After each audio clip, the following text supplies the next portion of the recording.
So I was doing some preliminary research for my dissertation, and I kept coming across letters from these Americans on this isle who kept running afoul of Cuban authorities. So these Americans moved down there believing it's American territory, and what they hope to do is turn it into a resort location. They hope to turn it into a winter home.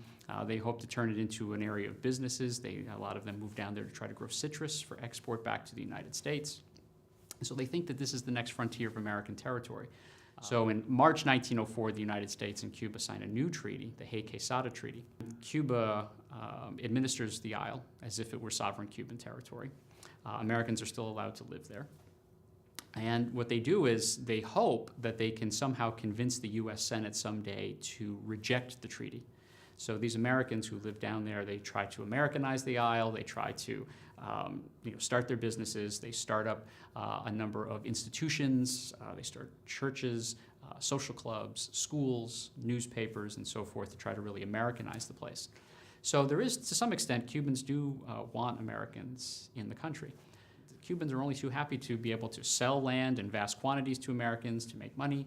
They're also providing jobs to local farmhands for the clearing of land, for the construction of groves, for planting trees, for harvesting, and so forth. So they do provide a very significant economic service.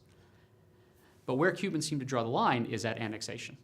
And when Americans begin to kind of push back and make a case for annexation, this is where Cubans draw the line. Americans who are living on the isle chafe at this Cuban authority.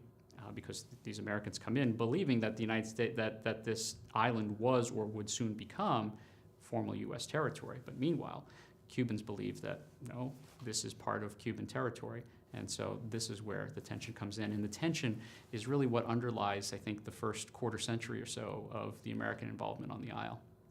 By the mid-1910s or so, some of these citrus developments start to come to fruition. But the thing about this area of the world is that there are quite a few hurricanes that come over. And so every few years there would be hurricanes that would periodically wipe out the citrus. But when the hurricane of 1917 happens, this wipes out a number of citrus developments. And businesses, a lot of American businesses fail. And so they're losing money, and a lot of Americans begin to go back. In 1925, the U.S. Senate finally ratifies the Hay-Quesada Treaty, making it official that this is indeed sovereign Cuban territory.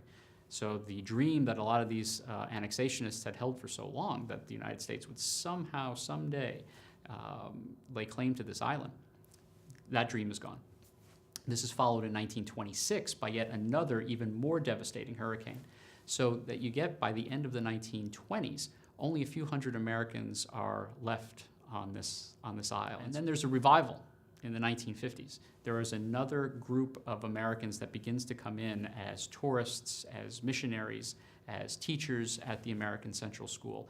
And they are looking to buy homes on the isle as a second home. They spend part of their year there, but they are not annexationists by any means. And Americans in the 1950s are one of a number of different nationalities that are living on the isle. And so it's a very kind of cosmopolitan place in the 1950s. And this is also coming at a time when the Cuban government is trying to bolster the tourist industry to help with the Cuban economy. And so there are some steps taken on the Isle of Pines to try to turn it into a resort location.